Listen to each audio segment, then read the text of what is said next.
Komisioni Qendror I Zgjedhjeve I ka kërkuar zyrtarisht sot mediave në vend të mos pasqyrojnë aktivitetet elektorale që partitë kanë nisur në funksion të zgjedhjeve të 21 qershorit. Kjo kërkesë absurde justifikohet me faktin se sipas KQZ-s, partitë shqiptare po shkelin kodin zgjedhor dhe kanë nisur fushatën më herët se data 22 maj, kur ajo nis zyrtarisht. Kurir të transparencës ka shi publiku.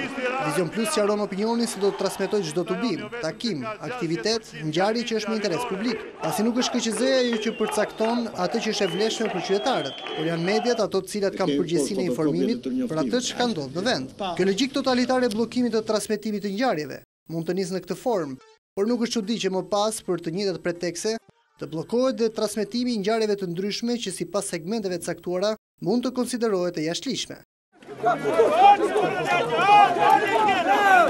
Sipas këtij arsyetimi, çdo protestë e paparlajmëruar në polici, si ajo e fundit në Kukës, çdo tubim si ai në Marinz, çdo përplasje e bandave dhe çdo lloj ngjarje tjetër e palishme duhet çesuruar.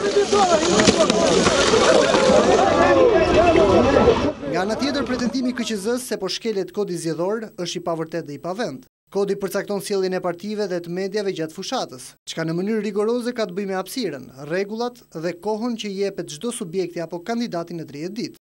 Por askush në asnjë vend të botës nuk mund të pengojë. Fjala vjen një kandidat që të vendosë të bëjë 4 vjet fushatë elektorale dhe asnjë media që mendon se pasqyrimi I aktiviteti ka interes publik.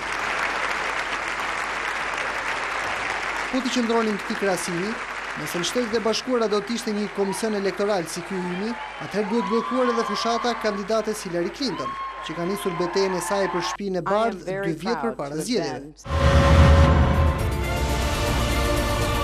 Vizion Plus siguron qytetarët se do të vazhdojnë misionin e pakompromis të informimit, duke mos marrë parasysh këto kërcënime absurde, që vijnë frymzuara nga segmente mediatike, që ngjarjet politike I kanë parë jo si burim informimi, por si bonuse financiare për përfitim.